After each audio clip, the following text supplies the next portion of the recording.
In many churches today, there are individuals who have become the modern-day Pharisees. They have turned faith into a checklist, grace into control, and the gospel into a heavy burden. They preach holiness, but it's defined by external appearances, by the clothes we wear, the makeup we apply, and the way we carry ourselves.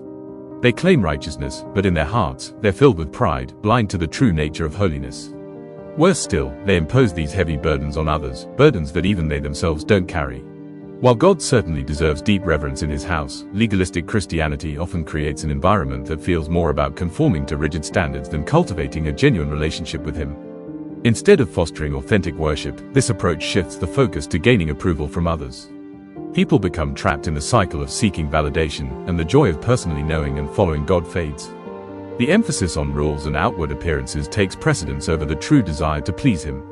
A legalistic Christian, whether they realize it or not, subconsciously believes their standard of righteousness is higher than God's.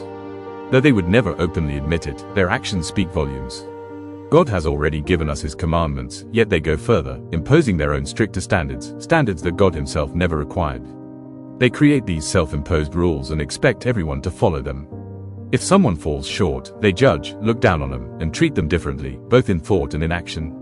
They use verses like, "The road is narrow, and only a few will get in," to justify this narrow, exclusive view of faith, believing their standards are the only way to salvation.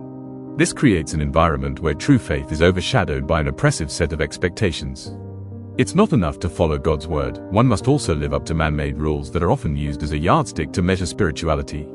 They refer to verses like, "Do not love the world," and take it to extremes, believing that even the smallest association with worldly things must be avoided at all costs. But in the end, this leaves individuals feeling drained, disconnected, and bound by an endless cycle of trying to meet impossible standards. Every individual is at a different stage in their walk with the Lord. Just as Jesus was patient and long-suffering with us, we are called to extend the same grace and understanding to others. Instead of judging or imposing unrealistic standards, we should embrace love and care, recognizing that these qualities go much further in helping others grow in their faith.